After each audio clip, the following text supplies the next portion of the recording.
At the base of this mountain pass is a beach, Palermos, which is the most likely landing place of Julius Caesar's army when he was chasing Pompey around the Balkans during the Republican Wars. As soon as he landed in the evening, he and his army came up this mountain, through this Logora Pass, and down into the Bay of Vlora, where they captured the city of Oricum. Great little piece of history right there. Palermos.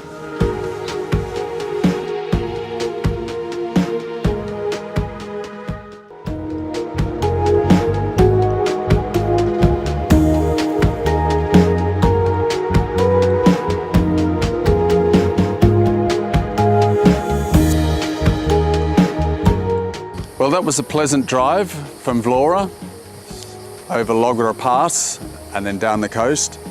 And we've now arrived at Porto Palermo, which is in the south of Albania on the Ionian coast.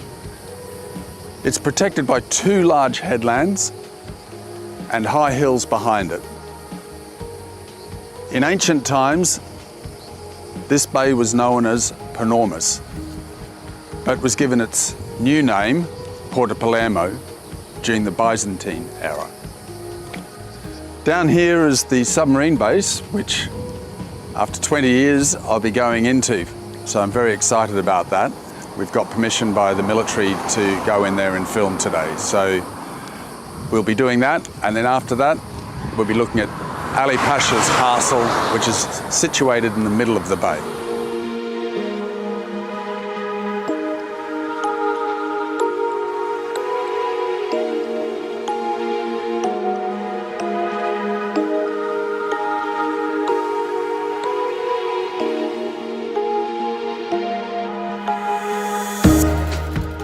Well, the good news is we made it onto the military base. We got through the front gates and the guards with our paperwork, of course. But the sad news is today they've decided to close the tunnel and they're not allowing us to go into film. These things happen with military. You never know what activities they've got going on, etc. So what can you do? But the good news is we're on the base. We're right next to the tunnel. And I'll just give a bit of a backstory here. So in 1944, at the end of the Second World War, the communists took power in Albania under the command of Enver Hoxha, who became a ruthless dictator. This government was formed under the protection of the Yugoslavs and also the Soviet Union. But this relationship was very short with both of them. They broke off ties with the Yugoslavs a few years later because Enver Hoxha was very concerned that Albania would be annexed by the Yugoslavs. So he cut off ties with them in 1948. And then with Khrushchev in the Soviet Union becoming a bit more of a revisionist, taking a softer line with communism, so that they could live within a mixed global community, Enver Hoxha thought that he was becoming too soft and a revisionist, walking away from the strong Marxist-Leninist communism that he had adopted. So he began cutting off ties with the Soviet Union. When the Soviet Union finally invaded Czechoslovakia in 1968, that was it for Enver Hoxha. He then broke off all ties and left the Warsaw Pact. Then, luckily for him, he was thrown a lifeline by the People's Republic of China, who didn't have a mouthpiece at the United Nations. The representative of the Chinese at the United Nations was the Taiwanese government. The People's Republic of China, the Communist Chinese, didn't have any representation, so by paying Enver Hoxha, throwing him the financial lifeline, he was able to become their mouthpiece. And this lasted fine for a few years until Hoxha then also suspected of the Chinese of becoming revisionists, as they welcomed Nixon in 1971 to visit China. And then in 1977, the Chinese extended an invitation to General Tito of Yugoslavia to visit. And for Enver Hoxha, that was a step too far. So he decided to cut off ties with the Chinese as well and go it alone. He tried to make Albania an independent state that was self-sufficient, but as we know, that became a disaster. So Enver Hoxha was completely paranoid of imperialist invasion, of other communists invading. So he then went on a spree, starting in the 1970s, of building bunkers all across this land, about 175,000. And this bunker for submarines is the only one of its kind in Albania. It's very unusual. Sadly, we're not going in, but we can definitely film around it and have a look around the area. Let's go.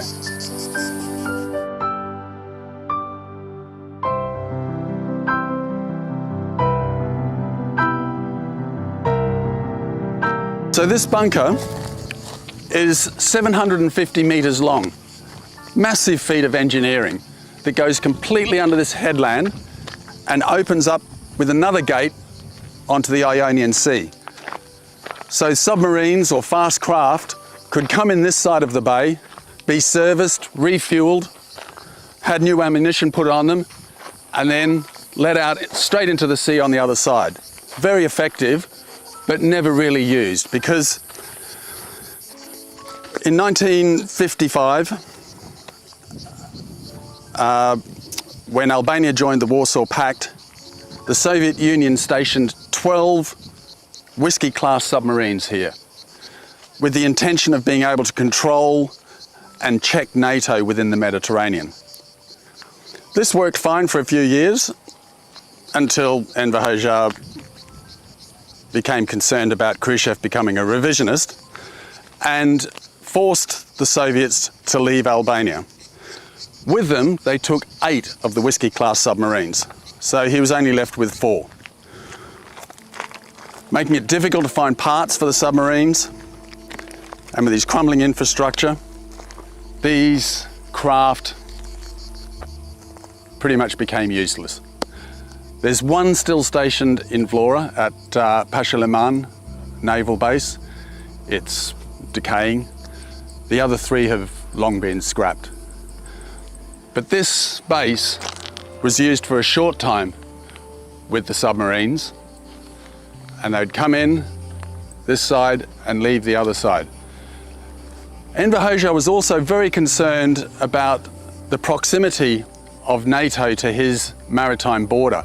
As we have Corfu just a few miles away, there was an incident immediately after the Second World War with the British Navy when they fired on the British Navy for being too close to their border, and also they then mined the channel there and blew up 2 British ships, and many sailors died because of that. So this proximity to NATO forces also would have determined this base to be built here, especially for fast craft and for submarines, good deterrence for keeping NATO away from him.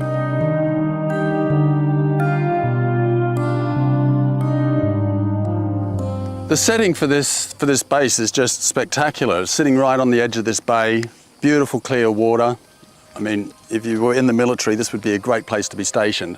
And it still is a working military base. There's a lot of naval people walking around. We've been given the correct paperwork to be here, so don't try and come onto this facility just through the fence. And there are a lot of armed guards here. So these large doors were obviously intended to stop any form of attack. They're big iron doors on the base on both sides, and inside the tunnel there were also workshops for maintaining the submarines and craft. There were barracks, and it had many hundreds of men stationed here during the Cold War. As you can see, there's still some fast military craft stationed here today. But the water's just spectacular. Obviously a deep channel to allow submarines to come in. And I've seen some spectacular looking blue fish swimming around in here. Obviously they don't need the paperwork. But that's it. It's a huge structure and a massive feat of engineering to go 650 metres through this rock.